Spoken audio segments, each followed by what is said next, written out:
اعوذ باللہ من الشیطان الرجیم بسم اللہ الرحمن الرحیم اللہم صلی علی محمد و آل محمد وعجل فرجہم التاسع من المطہرات غیاب المسلم البالغ اب الممیز فإذا تنجس بدنه أو لباسه ونحو ذلك مما في حيازته ثم غاب يحكم بطہارة ذلك المتنجس بشرط او بشروط۔ بات ہماری چل رہی تھی مطہرات کے حوالے سے، اور انہوں نے ذکر کیا کہ مطہرات کتنے ہیں؟ 12 ہیں، ٹھیک ہے۔ تو آج نوی چیز جو ہے وہ مطہرات میں سے پڑھنا ہے، وہ کیا ہے؟ زوال غیاب المسلم، ٹھیک ہے۔ اگر کوئی مسلمان جو کہ بالغ تھا، ٹھیک ہے، اور ممیز تھا، اگر وہ غائب ہو جائے تو اس کی حیازت میں، یعنی کیا اس کے دائرۂ تصرف میں جو چیزیں ہوتی ہیں، ہے نا، وہ اس کے غائب ہونے کے بعد اب آپ اس کو اٹھا رہے ہیں تو آپ اس پر حکم یہ لگائیں گے کہ یہ پاک ہے، چونکہ مسلمان جو ہے کیا ہے وہ نجس نہیں رہتا، ان شاء اللہ۔ تو اس قاعدے کے تحت کہ بہرحال مسلمان جو ہے وہ مثلاً چونکہ وہ مسلمان ہے تو بہرحال وہ نماز پڑھتا ہوگا، اور نماز جو ہے نجس فرش پہ نہیں پڑھ سکتے، نجس لباس میں نہیں پڑھ سکتے، تو اب اس کا لباس اس کا مطلب کیا ہے کہ یقیناً اس نے دھو کے رکھا ہوگا۔ فرش پہ نماز پڑھتا تھا تو فرش جو ہے یقیناً صاف رکھے ہوگا تبھی وہ نماز پڑھتا تھا، یا اس طرح کی چیزیں جو اس میں ہیں، تو اس پر آپ کیا کریں گے؟ مثلاً یہی مطلب پورا قاعدہ یہی ہے کہ اگر مسلمان جو کہ بالغ ہے، ٹھیک ہے، عقل مند ہے، اگر وہ غائب ہو جائے اور اس کی حیازت میں، اس کے دائرۂ تصرف میں جتنی چیزیں ہیں، ٹھیک ہے، آپ اس کے غائب ہونے کے بعد گئے ان تک آپ کا وصول ہوا، آپ پہنچے، اب آپ کو اس پہ شک ہو رہا ہے کہ یہ پاک ہے یا نجس ہے، ٹھیک ہے۔ تو اگرچہ اگر خواتین کا جو ہے وہ قاعدہ جاری کیجیے تو وہ لوگ کہتی ہیں نجس ہے نا، لیکن جو ہے وہ اگر شریعت کے باب سے دیکھا جائے تو اگر کسی چیز کی جو ہے طہارت اور اس میں وہ ہو تو چونکہ بہرحال کسی ایسے کے دائرۂ تصرف میں تھا کہ جو مسلمان تھا، اور مسلمان جو ہے کیا ہے اپنے عمل کو صحیح طریقے سے انجام دیتا ہے، تو اس طریقے سے ہم یہاں پر حکم یہ لگائیں گے کہ بہرحال وہ پاک ہے، ان شاء اللہ۔ یہ خواتین کا کیا نظریہ ہے؟ خواتین مطلب میرے کہنے کا مطلب جیسے اپنے عام طور سے ہر چیز کو تو نجس مانتے ہیں، اس باب میں کہہ رہا ہوں میں، سنیے گا، نہیں سنتے، مطلب آپ کے یہاں والدہ وغیرہ ایسا نہیں کرتی ہیں کہ ارے اس کا ہے چھوڑو ہٹاؤ ٹھیک ہوگا، دھونے کی ضرورت ہے؟ ہاں، بہرحال ہوتا ہے، ہم مطلب ایسا وہ محسوس کیا ہے کہ اپنے یہ سب چیزیں ہیں۔ خیر، التاسع من المطہرات غیاب المسلم البالغ بالممیز، ٹھیک ہے، کسی مسلمان کا کہ جو کہ بالغ ہو، ممیز ہو، عقل مند ہو، ٹھیک ہے، اچھے برے کی تمیز رکھتا ہو، دیکھیں تو ممیز کو کہہ رہے ہیں، چیز آئی کہ کوئی عقل مند جب وہ غائب ہو جائے، ٹھیک ہے، فإذا تنجس بدنه أو لباسه ونحو ذلك، اگر اس کا کوئی بدن یا اس کا لباس جو کیا ہے نجس ہو جائے، ٹھیک ہے، مما فی حیازتہ، جو اس کی حیازت میں ہے، جو اس کے دائرۂ تصرف میں ہے، ثم غاب، پھر اس کے بعد جو ہے کیا ہے وہ غائب ہو جائے، ٹھیک ہے، تو یحکم بطہارۃ ذلک المتنجس، تو اس نجاست کے، یعنی اس کے بدن کو یا پھر اس کے لباس کو کیا حکم یہ لگایا جائے گا کہ وہ کیا ہے وہ پاک ہے، بشروط، البتہ یوں ہی نہیں۔ آپ کو پتہ ہے کہ مثلا اس کا یہ جو پاجامہ ٹنگا ہوا ہے، مثلا یہاں پہ اتفاق سے پاجامہ ٹنگا ہوا بھی ہے، ٹھیک ہے، وہ کیا ہے نجس تھا، لیکن پھر وہ آدمی غائب ہو گیا، اب بعد میں آپ آئے تو کہا اب آپ کیا حکم لگائیں گے یہاں پر کیا ہے کہ یہ پاک ہے، لیکن کب؟ اس صورت میں کہ جب آپ کو اب شک ہو۔ ابھی اس کی شرائط پڑھیں گے، بات زیادہ بات سنیں۔ سب سے پہلی چیز یحتمل تطہیر، کہ آپ احتمال دیں، مثال طور پر کیا یہ جو آپ کی نجاست کا علم تھا آپ کو ایک ہفتے پہلے کی بات تھی، اب ایک ہفتے بعد آ رہے ہیں، تو کوئی مسلمان ایک ہفتے تک اپنے نجس پاجاموں کو نہیں رکھے گا، ہے کہ نہیں؟ جی، العلم بعدم ہی، لیکن اگر آپ کو ایسا علم پتہ ہے کہ نہیں بھیا یہ تو اپنے پاجامے کو سال بھر اگر رکھنا چاہیں تو رکھتے ہیں، لیکن اگر آپ کو علم ہے نجاست کا تو پھر وہاں پر آپ طہارت کا حکم نہیں لگائیں گے، واضح انشاءاللہ۔ مسئلہ کیا ہے؟ مسئلہ وہاں پہ ہے کہ جہاں پر احتمال طہارت ہو، ایک بات۔ دوسری چیز ان یکون من فی حیازتہ المتنجس عالما بنجاستہ، جس کی حیازت میں جو چیز ہے وہ تصرف میں ہے نا، وہ اس کی نجاست سے عالم بھی ہو، واضح انشاءاللہ۔ اب مثلا یہ پاجامہ ٹنگ رہا ہے، اس کو آپ کوئی یہاں پہ نجس کر کے نکل جائے اور اس کو پتہ ہی نہ چلے جس کا پاجامہ ہے، واضح انشاءاللہ، تو پھر آپ یہاں پر آ کر حکم نہیں لگا سکتے، کیونکہ جب اس کو پتہ ہی نہیں ہے کہ یہ چیز نجیس ہے میرا پاجامہ، تو وہ تو سمجھ رہا ہے کہ یہ پاک ہے، تو جب اس کو پاک ہی نہیں کرے گا وہ بات ان شاء اللہ. تو پاک تو وہ کب کرے گا؟ جب اس کو علم ہو کہ ہاں میرا فلاں کپڑا جو کیا ہے مثلا نجیس ہے، میری فلاں تکیہ جو کیا ہے نجیس ہے، تب وہ کیا تب یہاں پر شریعت آپ کو یہ بتائے کہ چونکہ مسلمان ہے تو وہ ایک چیز کو ایسی نجیس جو ہے وہ نہیں چھوڑ دے گا اور اس کو استعمال کرتا رہے گا. بات ان شاء اللہ. جی فلو لم یعلم بها لم یحکم بطہارتہ مع الغیاب علیہ، لیکن اگر وہ جانتا ہی نہیں تھا کہ فلاں چیز نجیس ہے اور وہ غائب ہو جائے تو پھر اس چیز کو آپ آ کر طہارت کا حکم اس پر نہیں لگا سکتے. بات ان شاء اللہ. تیسری شرط ان یستعملہ فیما ہوا مشروط بالطہارہ مع احتمال ان یکون المستعمل عالما بالاشتراط.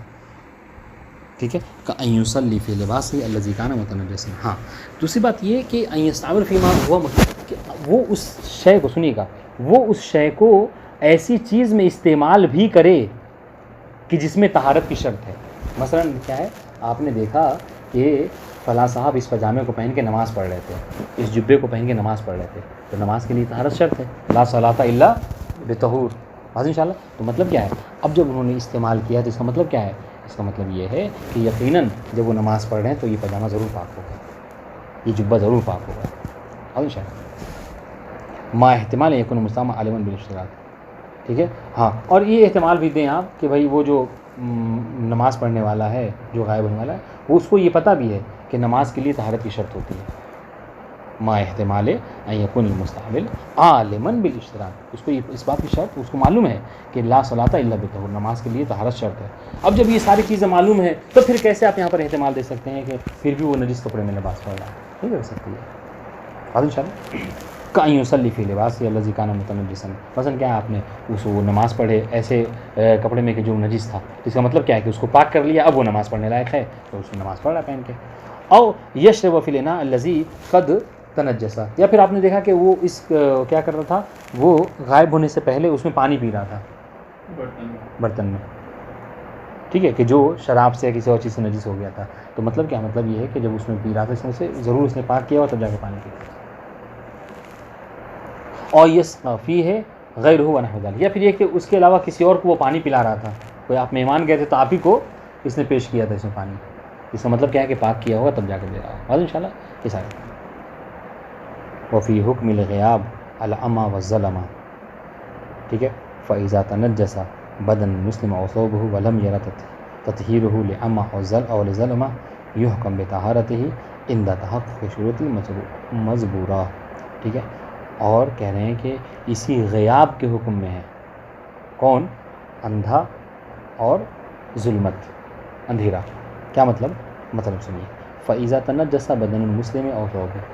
اگر کسی مسلمان کا بدن جو ہے کیا ہے نجس ہو جائے یا اس کا لباس نجس ہو جائے. ٹھیک ہے. وَلَمْ يَرَ تَطْهِيرُهُ. اور وہ کیا کرے، اس کو دھوتا ہوا نہ دیکھا جائے، پاک کرتا ہوا نہ دیکھا جائے. کس وجہ سے؟ لِعَمَى أَوْ لِظَلَمَةٍ. اندھے پن کی وجہ سے یا پھر جو کیا ہے اندھیرے کی وجہ سے. ٹھیک ہے.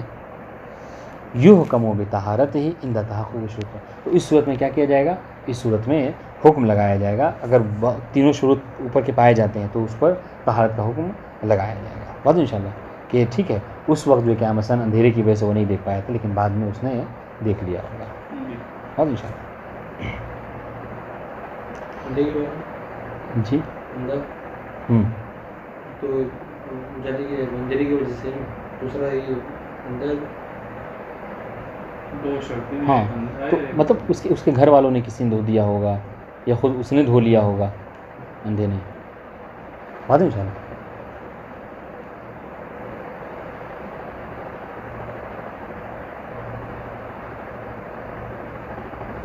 سنیے. العاشر من المطہرات. 10ویں چیز زوال عین النجاسہ. ٹھیک ہے، کہ عین نجاست جو کیا ہے زائل ہو جائے. تو کچھ مقامات ایسے ہیں کہ جہاں پر اگر انسان سے عین نجاست زائل ہو جاتی ہے تو پھر وہ خود بخود وہ چیز جگہ جو کیا ہے پاک ہو جاتی ہے. اس کے لیے پھر الگ سے پاک کرنے کی ضرورت نہیں ہوتی ہے. واضح ان شاء اللہ. ان میں سے کیا ہے، سب سے پہلا موضع کیا ہے، بواطن الانسان. انسان کے بدن کے ظاہری حصہ نہیں بلکہ باطنی حصہ. ناک کا داخلی حصہ، ٹھیک ہے، منہ کے اندر کا حصہ. واضح ان شاء اللہ. یہ سارے جیسے کباطن الانف والاذن والعین. ٹھیک ہے. انف مطلب اذن مطلب، عین مطلب ٹھیک ہے. ہاں اگر ان سب میں مثلا کیا ہے نجاست ہو جائے, اور نجاست عام طور سے ان سب چیزوں میں فرض آپ جو کریں گے نجاست وہ خون کا ہی کریں گے, ہے کہ نہیں. ہاں تو کہہ رہے کہ اگر یہ مثلا کیا ہے فَإِذَا خَرَجَ الدَّمُ مِنَ دَاخِلِ الْفَمِ أَوْ أَصَابَتْهُ نَجَاسَةٌ خَارِجِيَّةٌ, ٹھیک ہے, فَإِنَّهُ يَطْهُرُ بِزَوَالِ عَيْنِهَا. ہاں اگر منہ کے اندر خارجی کوئی نجاست چلی جائے یا پھر کیا ہے داخلی کوئی نجاست ہو, خون وغیرہ آ جائے جیسے عام طور سے دانت وغیرہ سے آ جاتا ہے, تو اس صورت میں کیا ہے جیسے ہی وہ نجاست زائل ہو جائے عین نجاست, تو آپ کو یہ نہیں کہا جائے گا کہ مطلب قلیل پانی سے 2 بار دھوئیے یا پر پانی سے 1 بار کلی کیجیے, یہ سب نہیں ہے. عین نجاست زائل ہو خود بخود وہ کیا ہے پاک ہو جائے گا. بس انشاءاللہ جی یہ کہنا چاہتے ہیں. اس طریقے سے دوسری چیز کہ جہاں پہ عین نجاست کے زائل ہونے سے طہارت کا حکم لگایا جاتا ہے, بدن الحیوان, حیوان کا بدن, ٹھیک ہے. فَإِذَا أَصَابَتْهُ نَجَاسَةٌ خَارِجِيَّةٌ أَوْ دَاخِلِيَّةٌ فَإِنَّهُ يَطْهُرُ بِزَوَالِ عَيْنِهَا, ٹھیک ہے. اگر کسی حیوان کے بدن پہ آپ نے دیکھا کہ اس پر کیا ہے نجاست لگی ہوئی ہے, اب وہ نجاست چاہے خارجی ہو, ٹھیک ہے, اس کے بدن کی نہیں ہے, یا پھر کیا ہے داخلی میں کوئی نجاست ہے, ٹھیک ہے, اسی کا کہیں کٹا وغیرہ تھا اور اس سے خون نکل رہا تھا, تو آپ اس کو یہ تو نہیں کہیں گے جا کے جاری پانی سے اتنے بار نہاؤ اور پھر پانی سے اتنے نہیں, وہ تو کیا ہے عین نجاست زائل ہو تو وہ کیا ہے پاک ہو جائے گا. تیسرا مورد مخرج الغائط, یہ تھوڑا سا دقیق بات ہے. اصابت میں من گیا, اصابت یعنی لگ جانا, ٹھیک ہے. مخرج الغائط پاخانے کا مقام, پیشاب کا حکم ہے کہ آپ کو اگر بدن ہے تو استبرا اس استنجا میں 1 بار دھونا ہے آپ کو, ہے نا, قلیل یا پر پانی سے. لیکن مخرج غائط کے حوالے سے گفتگو ہے کہ پاخانے کا مقام. فَإِنَّهُ يَطْهُرُ بِزَوَالِ عَيْنِ النَّجَاسَةِ, کہ پاخانے کا مقام بھی انسان کا اگر عین نجاست زائل ہو جائے تو کیا ہوتا ہے وہ پاک ہو جاتا ہے. واضح انشاءاللہ جی. وَلَا حَاجَةَ مَعَهُ إِلَى الْغُسْلِ, ٹھیک ہے, عفواً غسل نہیں کہیے غسل کہیے, اور اس کے ساتھ دھونے کی ضرورت نہیں ہے. تو اب کل چل کے ایسا نہ ہو کہ دھونا کوئی چھوڑ دے گا. واضح انشاءاللہ. ہاں وَيُعْتَبَرُ فِي طَهَارَتِهِ بِذَلِكَ أُمُورٌ, لیکن اس کے لیے کیا ہے شرط ہے. سب سے پہلی چیز اللہ تتعدى النجاسة من المخرج إلى أطرافه زائد المقدار المتعارف. اگر جب انسان ضعیف ہو جاتا ہے تو بہت سخت لیٹرنگ آتی ہے تو اس کا کیا حکم ہے, یعنی کر کے ایسے اٹھ کے سے, ہاں اگر عین نجاست زائل ہو جائے تو پاک ہو جائے گا. ابھی دیکھیں نا اس کے چیزیں ہیں, یہ چیزیں انہی چیزوں کو مطلب نظر میں رکھ کے رکھی جاتی ہیں, یا پھر یہ تو مطلب وہ بات کی بات ہے.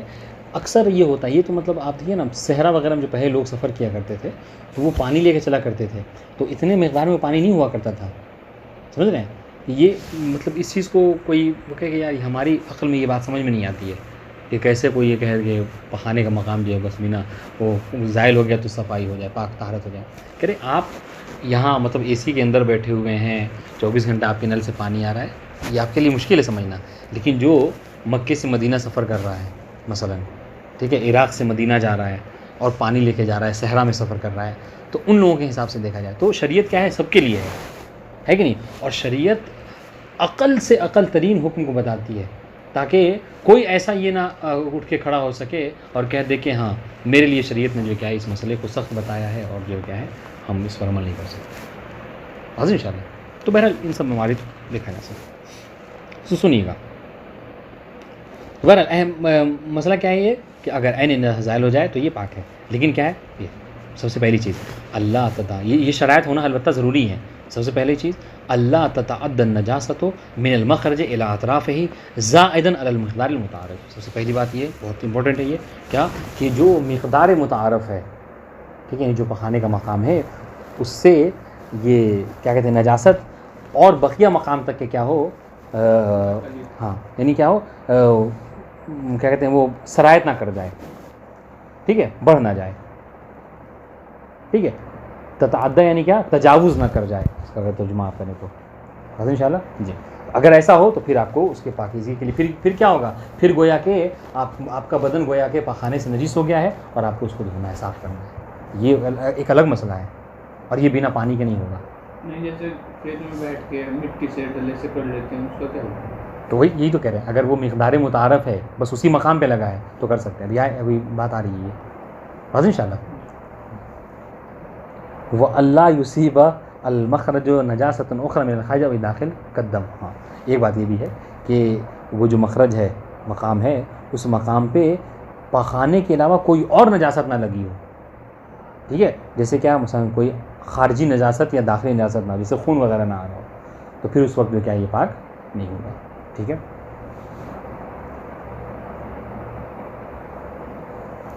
دوسری بات ان تزول العین بحجر او خرقۃ او قرطاس ونحو ذلک، دیکھیے کہ بھائی یہی نہیں جیسا کہ کوئی کرے اور اٹھ کر چلا جائے، نہیں، بلکہ احتیاط کیا ہے کہ اس کو کسی عین سے، مثلا کیا ہے عین، یہ عین میں سے کیا، مثلا کہ حجر پتھر سے، یا پھر کیا ہے کپڑے سے، یا پھر جو کیا ہے کاغذ وغیرہ سے اس کو اس جگہ کو بہرحال مس کرنا ہے، صاف کرنا ہے، ٹھیک ہے۔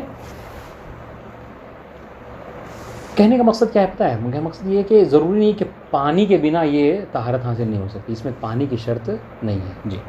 تیسری بات یہ کہ طہارت ما تزول بہ العین، ہاں جس چیز سے آپ عین کو، عفواً یہ میں نے عین کا ترجمہ آپ کے اوپر غلط کیا ہے، ان تزول العین بحجر، عین سے مطلب وہ عین نجاست، ہاں یہاں پر تیسری بات کیا ہے کہ طہارت ما تزول بہ العین، کہ جس چیز سے آپ عین کو کیا کر رہے ہیں، زائل کر رہے ہیں، عین سے وہی مطلب عین نجاست، اس کو ظاہر کر رہے ہیں، وہ کیا، وہ خود پاک ہو۔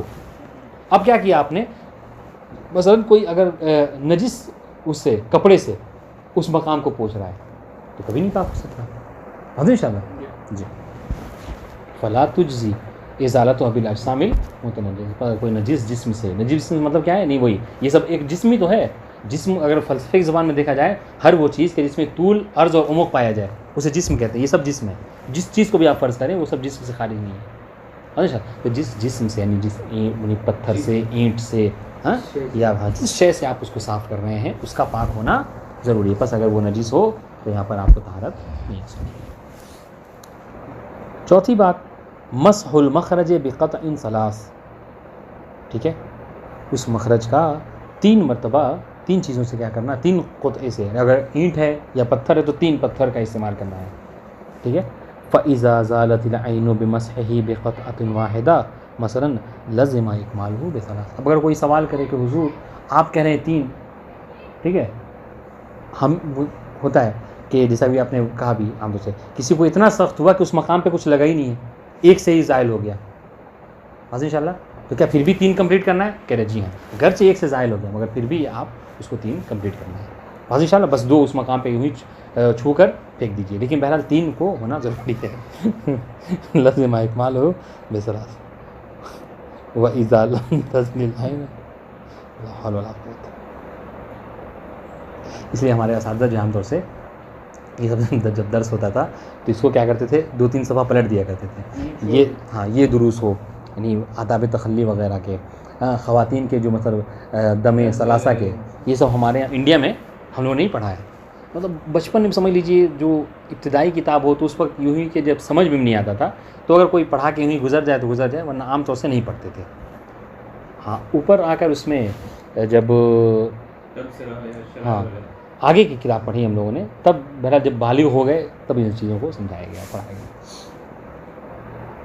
ورنہ یہی سب ہوتا ہے، ہنسی مذاق لڑکے یہ سب کرتے رہتے ہیں۔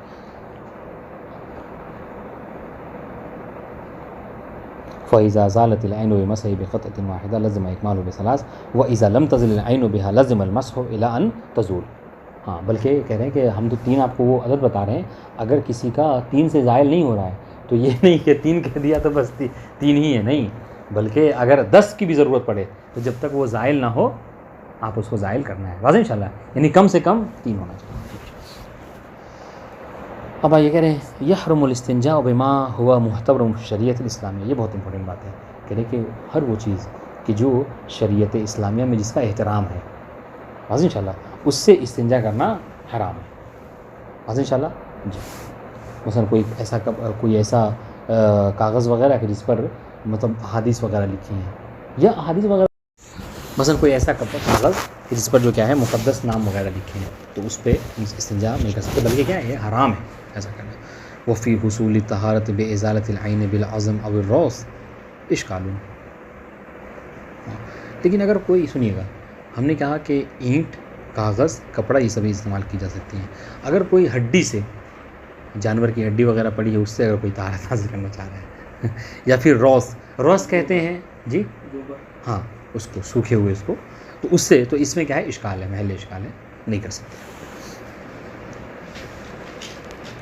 الملاق للنجس فی باطن الانسان او الحیوان لا یحکم بنجاستہ. چلیے بات ختم ہو گئی، اب انشاءاللہ ہنسی نہیں آئے گی. کہ الملاق للنجس فی باطن الانسان او الحیوان لا یحکم بنجاستہ. ٹھیک ہے، انسان کے بدن باطن میں یا حیوان کے باطن میں ہاں جو چیز نجس سے ملتی ہو اس کی نجاست کا حکم نہیں لگایا جائے گا. ہاں مطلب کیا بتاؤں، ابھی آگے بات سمجھ میں آ جائے گی. دیکھیں نا مطلب کیا ہے، جیسے انسان کے بدن باطنی حصے میں بس انشاءاللہ جیسے عام طور سے ہوتا ہے حقنہ، سمجھتے ہیں حقنہ نہیں سمجھتے. حقنہ مثلا کوئی اگر معذور ہو، خدا نخواستہ، خدا بند عالم سے کو صحیح سالم رکھے، اگر کوئی مریض ہو جاتا ہے حلق وغیرہ سے، دوا نہیں کھا سکتا، ٹھیک ہے، یا کچھ خاص دوائیں ایسی ہوتی ہیں کہ جو اس سے مطلب حقنے کے ذریعے سے دی جاتی ہیں، یعنی پیچھے کے راستے سے دی جاتی ہیں حاضر انشاءاللہ. تو اس میں اگر مطلب اس کی سے دوا یہ ہوتا ہے، عام طور سے ہوتا ہے، خاص طور سے میں آپ کو بتاؤں جو لوگ بواسیر کے مریض ہوتے ہیں حاضر انشاءاللہ، تو ان کا علاج ہی کیا اس کے ذریعے سے ہوتا ہے. اس کو کچھ ایسی دوا ہوتی ہے کہ جو اس طرف سے وہ کی جاتی ہیں. تو کہنے کا مقصد کیا ہے، یہ مقصد یہ کہ ابھی وہاں سے اب وہ دوا ہو یا کوئی انجیکشن وغیرہ وہ باطن انسان میں داخل کیا گیا. یہ صاف سامنے کی مثال لیجیے نا، آپ نے انجیکشن لینے کے لیے کیا ہے وہ اس کے نیڈ جو ہے اندر ڈالی اور اس کو باہر نکالا، تو اگر اس کے اوپر خون نہیں لگا ہوا ہے تو کیا وہ پاک ہے. یہ جو بوتل وغیرہ لگواتے ہاں ہیں تو وہ سب پاک ہے. تو یہ کہنے کا مقصد ہے کہ ہر وہ چیز کہ جو انسان کے باطن میں جائے، ٹھیک ہے، اور نجاست سے مل جائے، ٹھیک ہے، نجاست سے مل جائے، لیکن کیا ہے اس پر اگر نجاست نہیں لگی ہوئی ہے تو وہ پاک ہے. چونکہ دیکھیں نا وہ جو آپ وہ لیتے ہیں پانی نہیں چڑھتا ہے تو وہ نس کے اندر ہی ہوتا ہے وہ، لیکن جب آپ اس کو نکالتے ہیں اس میں اگر خون نہیں لگا ہوا ہے تو وہ پاک ہے بات انشاءاللہ. یا پھر اور سامنے کی مثال جو ہم دے رہے تھے حکمے والی مثال، کہ اگر کوئی بواسیر کا مریض ہے تو اس کو اس طرف سے دیتے ہیں دوا، تو اس جگہ تو وہ پخانے وغیرہ کا مقام ہے، تو وہاں پہ نجاست کا مسئلہ ہے. لیکن اگر اس کو جو دوا ہے اگر اس کو آپ نکال رہے ہیں جس چیز سے دیے، اگر اس میں مطلب ظاہری طور پر دیکھا آپ نے کہ اس میں پخانہ وغیرہ کا نہیں لگا ہے آثار، تو پھر کیا ہے وہ پاک ہے بات انشاءاللہ. تو یہ مسئلہ ہے، دیکھیے صاف طور پہ بہت آسان ہے، واضح. پھر الملاقی للنجس، نجس سے ملاقات کرنے والا، اس میں فاعل نجس سے ملاقات کرنے والا کا انسان اور حیوان کے باطن میں. اچھا بظاہر کی بات نہیں ہو رہی، باطن میں بات ہو رہی ہے، وہی حکم ہے کی مثال سمجھ رہے. تو لا حکم بھی نجاست، تو اس کی نجاست کا حکم نہیں لگایا جائے گا. اذا خرج وهو غیر ملوث به، جب وہ خارج ہو نکلے اور اس پر کوئی نجاست نہ لگی ہو. ٹھیک ہے، بس سنیے فن نوات، ٹھیک ہے، بیج نوات کہتے ہیں بیج کو، ٹھیک ہے. او ابھی دودھ مثلا کیا ہے، آپ نے کھجور کھائے، کسی نے کھجور کھائی اور جو کیا ہے کھجور کا دانہ اس سے وہ ہوتا ہے، چونکہ وہ تو رہتا نہیں ہے پیٹ میں، لیکن اگر اس پہ وہ نہیں لگا ہوا ہے، کچھ اثرات وغیرہ نہیں ہے تو وہ پاک ہے. بچے نے اٹھایا کھا لیا تھا یہ. یا پھر ابھی دودھ کہتے ہیں آپ کو بتاؤں کیڑا، جو عام طور سے پیٹ میں کیڑا ہو جاتا ہے، اگر وہ نکلے اور اس میں کوئی ظاہری نجاست نہیں لگی ہے تو وہ بھی پاک ہے ہاں ان شاء اللہ. یعنی پاک ہونے کا مطلب یہ نہیں پاک نہیں، اس کو حکم لگایا جائے گا پاکیزگی کا. یہ او ماء الاحتقان ہے، یہ دیکھیے وہ حقنے والی بات آ گئی. یا پھر حقنے کا جو پانی ہوتا ہے، ٹھیک ہے، الخارج من الانسان، جو کہ انسان کے اس راستے سے نکلتا ہے، اگر اس میں نجاست نہیں لگی ہوئی ہے تو وہ کیا ہے وہ پاک ہے. کل ذالک لا یحکم بنجاست ہی. دیکھیں اس کا مطلب یہ نہیں ہے پاک ہونے کا مطلب کہ کوئی نہیں، وہ مقصد نہیں. کہنے کا مقصد کہ اگر اس کی چھینٹ وغیرہ آپ پہ پڑ جائے کپڑے پہ تو آپ کا کپڑا نجیس نہیں ہوگا. یہ کل ذالک لا یحکم بنجاست ہی اذا لم یکن ملوثا بالنجس، جب تک وہ نجس سے ملوث نہیں ہے تو کیا ہے وہ پاک ہے. ومن هذا القبیل عبرۃ المستعملہ فی التزریق، ٹھیک ہے، اذا خرجت من بدن انسان وهي غیر ملوثہ بالدم. ٹھیک ہے، اور اسی باب میں ہے وہ انجیکشن، ٹھیک ہے، وہ سوئی کہ جو تزریق کے لیے، وہی یعنی پانی میں چڑھانے کے لیے، ان سب چیز کے لیے کیا ہے استعمال کی جاتی ہے. اذا خرجت من بدن انسان وهي غیر ملوثہ، وہ بدن انسان کے بدن سے نکالیے اور اس میں خون نہیں لگا ہوا ہے تو کیا ہے وہ پاک ہے وہ. ٹھیک ہے. الحادی عشر من المطہرات، 11ویں چیز استبراء الحیوان، حیوان کا استبراء کرنا. اچھا اس کون سے حیوان کا؟ اس حیوان کا کہ جو نجاست خور ہو گیا ہے، ٹھیک ہے، نجاست کھانے کا عادی ہو گیا ہے. ٹھیک ہے، تو کہہ رہے کل حیوان ماکل اللحم، اذا کان جلالن، کوئی ایسا حیوان کہ جو معقول لحم ہے، جیسے مرغی ہے گھر کی، ان شاء اللہ یہ کیڑے وغیرہ جو کھاتے پھرتے ہیں، کیڑا نہیں کہیے، کیڑا تو نجس نہیں ہوگا، گوشت مطلب نہیں بعض ہوتے ہیں نا مطلب نہیں، نالیوں میں سے ہاں آپ دیکھیں ہمیشہ جو ہے نجاست نالی میں منہ ڈالے رہ رہی ہے، ان شاء اللہ نجس نالی اس میں مطلب وہ ٹینک وغیرہ بہتا ہے اور اس میں کیا پانی ڈال رہی ہے، ہمیشہ منہ ڈالے رہ رہی ہے، ٹھیک ہے. تو کہہ رہے ہیں کہ اذا کان جلالن، جلالن کا مطلب کیا ہے؟ جب وہ حلال گوشت جانور ہے لیکن وہ جلال ہو گیا ہے. اچھا جلال کب ہوتا ہے؟ تعود اکل عزت انسان، جب انسان کے پخانہ کھانے کا عادی ہو جائے کوئی جانور، جب دیکھو تو وہی کھا رہے ہیں، ٹھیک ہے. تو کیا ہے اگر کوئی ایسی مرغی ہے کہ جو گوبر وغیرہ کھا رہی، وہ مشکل نہیں ہے، مشکل نہیں. یہ جلال کب؟ جب انسان کا پخانہ کھانے لگے. جی یہ تو استبرا کی ضرورت نہیں، نہیں، سب میں مشکل نہیں. کیا یحرم اکل لحمہ، تو اس صورت میں کیا دیکھیے گا؟ اس صورت میں ایسے جانور کا، چونکہ اب اس نجاست کو کھا کے اس کا گوشت پوست بنا ہے نا، تو پھر اس کا کھانا حرام ہے، ٹھیک ہے. فینجس بول ہو مدفوع ہو، اور اس صورت میں بلکہ اس کا جو پیشاب پخانہ ہے وہ بھی کیا ہے؟ نجس ہوگا، ٹھیک ہے.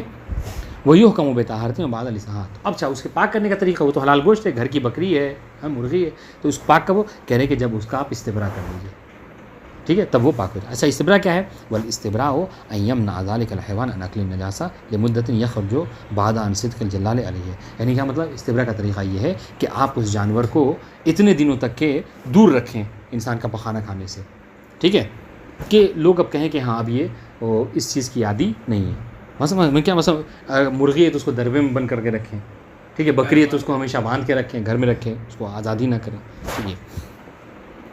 ہاں تو ایک مدت تک اتنا رکھیں کہ لوگ کہیں کہ ہاں اب یہ اس کی عادی نہیں ہے کھانے کی نجاست. والاحوط مع ذلک، اور اس کے ساتھ ساتھ احتیاط یہ ہے کہ یہ کیا جائے ان یراء فی الاستبراء المدۃ المنصوص علیہا، ٹھیک ہے. ہاں اور اس میں بہتر یہ ہے، احتیاط یہ ہے کہ جو روایتوں میں جو جتنے ایام وارد ہوئے ہیں اتنے دن کو کیا کرنا ہے انسان وہ رکھے، ہاں اتنا استبراء کرائے. اور روایتوں میں وارد ہوا ہے مثلا کیا ہے؟ مثلا ان یراء فی الاستبراء المدۃ المنصوص علیہا فللدجاجۃ ثلاثۃ ایام. اگر گھر کی بکری مرغیاں ایسا کرنے لگی ہیں تو اس حوالے سے کیا ان کو کہا گیا کہ 3 دن تک دربے میں بند کر کے رکھیے، ٹھیک ہے. اچھا وللبطہ، اگر بطخ وغیرہ ایسا کر رہی تو کیا ہے؟ خمسۃ 5 دن، ٹھیک ہے. وللغنم 10 ایام، ہاں 10 دن. وللبقرۃ 20، گائے کے لیے 20 دن. اور وللبعیر 40 یوما. بعد انشاءاللہ یہ روایتوں میں وارد ہوا ہے. جی بعیر وہی اونٹ. الثانی عشر من المطہرات خروج الدم بالمقدار المتعارف من الذبیحہ. ہاں یہ بھی مطہرات میں سے ہے، البتہ یہ عام طور سے اور کتابوں میں دیکھیں گے تو آپ اس چیز کو ذکر نہیں کرتے ہیں. وہ کیا کہ ذبیحہ جب آپ قربانی وغیرہ کرتے ہیں تو ذبیحہ سے اتنے مقدار میں خون کا نکل جانا کہ جو عام طور سے ذبح کرنے پہ خون نکلتا ہے، وہ جب خون نکل جائے تو وہ خون تو نہیں سے جو نکلا ہے کیا پاک ہوگا؟ ہاں ذبیحہ آپ کے لیے پاک ہو جائے گا. ورنہ آپ کہیں تو ذبیحہ کے باڈی میں اس میں تو خون ہے لیکن پھر بھی وہ جو مقدار متعارف نکل گیا اس کے بعد سے وہ پاک ہو جائے گا. آپ پورے ذبیحے کو گوشت وغیرہ بنا کے کھا سکتے ہیں. فإنه بذلك يحكم بطهارة ما يتخلف منه في جوفها. تو اب جب متعارف انداز میں خون نکل جائے گا تو اب اس کے بدن کے اندر جو خون ہے بس انشاءاللہ وہ آپ کے لیے پاک ہو جائے گا. وقد مر تفصیل ذلك في الصفحہ، اور اس کی تفصیل جو ہے اس سے پہلے گزر چکی ہے بس انشاءاللہ. ہاں اس کو پڑھ لیتے ہیں ذرا سا بس اشارہ. صلاۃ الجمعہ کل پڑھیں گے. الصلوات الواجبہ فی زمان الغیبہ 6 انواع، ٹھیک ہے. زمان غیبت میں واجب نمازیں 6 ہیں. الصلاۃ الیومیہ روزانہ کی نمازیں، ٹھیک ہے. صلاۃ الآیات، ہاں نماز آیات بعد انشاءاللہ. ہاں اور ہر ایک کی تشریح آئے گی. تیسری چیز صلاۃ الطواف الواجب، ٹھیک ہے. اور چوتھی چیز الصلاۃ الواجبہ بالاجارۃ والنذر والعہد والیمین ونحو ذلک. اگر کوئی اجارہ وغیرہ پہ نماز لے لے یا نذر کر لے، ٹھیک ہے، یا عہد و یمین کر لے تو اس صورت میں بھی کیا ہے اس پر نماز واجب ہے. اس طریقے سے الصلاۃ الفائض عن الوالد، باپ کی قضا نمازیں بڑے بیٹے کے اوپر کیا ہے واجب ہے. بلکہ احتیاط اولیٰ یہ ہے کہ ماں کی بھی قضا نمازیں بڑے بیٹے کے اوپر کیا ہے واجب ہے. چھٹی چیز الصلاۃ المیت، نماز میت جو کیا ہے میت کے اوپر نماز پڑھنا یہ بھی واجب ہے. تو یہ 6 نمازیں ہیں جو واجبات میں سے ہیں. انشاءاللہ ہر ایک کی تشریح جو ہے وہ کل سے ہم پڑھیں گے. والسلام علیکم ورحمۃ اللہ وبرکاتہ.